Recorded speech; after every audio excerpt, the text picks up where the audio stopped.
नमस्कार। आज हम बजाज फाइनेंस के हालिया Q2 FY26 नतीजों की बारीकियों पर नजर डाल रहे हैं। जी। हमारे पास जो आंकड़े हैं उनसे समझने की कोशिश करेंगे कि कंपनी की सेहत कैसी है और भविष्य के लिए क्या संकेत मिल रहे हैं। तो चलिए सीधे आंकड़ों में उतरते हैं। पहली नजर में सबसे बड़ी कहानी क्या दिख रही है? बिल्कुल। देखिए, इन नतीजों में ना दो बातें साफ उभर कर आती हैं। अच्छा। पहली तो ये कि कंपनी का आकार और पहुंच वो लगातार बढ़ रही है। हम्म। मतलब चाहे वो प्रबंधन के तहत संपत्ति यानी AUM हो हम्म। या फिर ग्राहक संख्या। हम्म। लेकिन दूसरी तरफ मुनाफे पे थोड़ा दबाव दिख रहा है और शायद मैं कहूंगा संपत्ति की गुणवत्ता को लेकर भी कुछ शुरुआती चिंताएं नजर आ रही हैं। अच्छा, तो विकास वाले आंकड़े पहले देखते हैं। वो तो काफी दमदार लग रहे हैं जैसा आपने कहा। जरा विस्तार से बताएं। हाँ, काफी प्रभावशाली हैं। देखिए, एसेट्स अंडर मैनेजमेंट AUM जिसे कहते हैं वो करीब 4,62,250 करोड़ हो गया है। बाप रे। हाँ, ये पिछला साल इसी तिमाही के मुकाबले लगभग 24% ज्यादा है। 24%। जी। और ऑपरेशन से जो आमदनी है वो भी करीब 28% बढ़कर 17,090 करोड़ रुपए हो गई। अच्छा। ग्राहकों की संख्या तो वो बढ़कर करीब 11 करोड़ 6 लाख हो गई है। 11 करोड़, ये तो जबरदस्त संख्या है। बिल्कुल। और इस तिमाही में लगभग 97 लाख मतलब करीब 9.69 मिलियन नए लोन दिए गए हैं। ये भी 14% की वृद्धि है।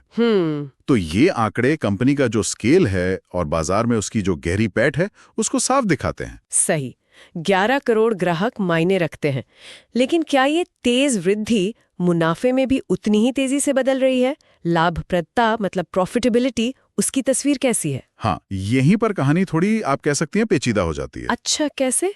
देखिए, नेट इंटरेस्ट इनकम NII यानी ब्याज से होने वाली जो मुख्य कमाई है वो करीब 23% बढ़कर 8,838 करोड़ रुपए हुई। ये तो अच्छी बात है। हाँ, ये तो पॉजिटिव है। बिल्कुल। लेकिन जो टैक्स चुकाने के बाद का कुल मुनाफा है, कंसोलिडेटेड PAT जिसे कहते हैं, वो करीब 4,000 करोड़ रहा। ठीक है। अब ये पिछले साल से 13% ज्यादा जरूर है, पर हाँ, बाजार के जो कई विश्लेषक थे उनकी उम्मीदों से थोड़ा कम रह गया। अच्छा, तो मुनाफा बढ़ा तो है पर उतना नहीं जितनी उम्मीद थी। इसके पीछे क्या वजह हो सकती है? क्या ये सिर्फ बढ़ी हुई लागत का मामला है, कंपटीशन का? ये कई चीजों का मिला-जुला असर हो सकता है।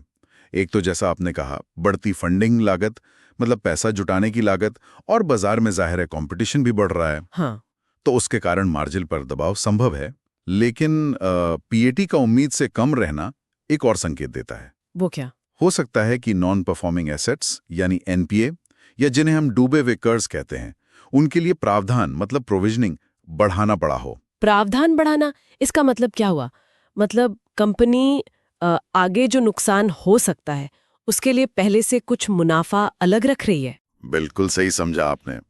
अगर कंपनी को लगता है कि आगे कुछ लोन शायद वसूल ना हो पाए, तो वो उसके लिए पहले से ही अपने मुनाफे का एक हिस्सा अलग रख लेती है। अच्छा। और अगर ज्यादा प्रावधान करना पड़े तो इसका मतलब है कि मौजूदा मुनाफा कम दिखेगा और ये भविष्य की कमाई पर भी बोझ डाल सकता है। हाँ, ये बात जरूर अच्छी है कि उनकी डिपॉजिट बुक 5% से ज्यादा बढ़ी है। हाँ, वो तो राहत की बात है। जी। लेकिन लोन जिस रफ्तार से बढ़ रहे हैं उसको देखते हुए लगता है कि कंपनी अब भी बॉन्ड या थोक बाजार से उधार लेने पर काफी निर्भर है और वो थोड़ा महंगा हो सकता है। समझ गए। तो मतलब तेज रफ्तार से दौड़ तो रहे हैं पर शायद थोड़ी हाफ भी रहे हैं। हाँ, संतुलन साधना जरूरी होगा। एकदम सही कहा आपने। ये एक तरह का संतुलन साधने वाला ही काम है।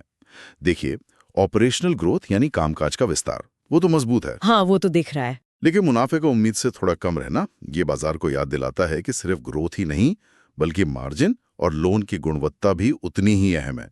तो कुल मिला के देखें तो तस्वीर ये बन रही है कि एक तरफ तो मजबूत विकास है लेकिन दूसरी तरफ मार्जिन और संपत्ति की गुणवत्ता पर कुछ शुरुआती दबाव के संकेत भी हैं। हाँ, बिल्कुल। निचोड़ यही है, बजाज फाइनेंस का विस्तार प्रभावशाली है, इसमें कोई शक नहीं। सही। लेकिन इस प्रतिस्पर्धी माहौल में मुनाफा बनाए रखना और क्रेडिट जोखिम यानी लोन डूबने के खतरे को काबू में रखना ये आगे चलकर बहुत महत्वपूर्ण होगा। ये आंकड़े कंपनी की परिचालन ताकत तो दिखाते ही हैं, पर साथ ही आने वाली चुनौतियों की तरफ भी इशारा करते हैं। और ये हमें सोचने के लिए एक अहम सवाल पर छोड़ जाता है। क्या? जब कंपनी इतनी तेजी से बढ़ रही है और साथ ही जोखिम प्रबंधन भी कर रही है, तो निवेशकों और विश्लेषकों को अगली तिमाही में किन मुख्य संकेतों पर सबसे ज्यादा ध्यान देना चाहिए, जिससे ये पता चल सके कि कंपनी इन दबावों से सफलतापूर्वक निपट पा रही है या नहीं? ये देखना दिलचस्प होगा।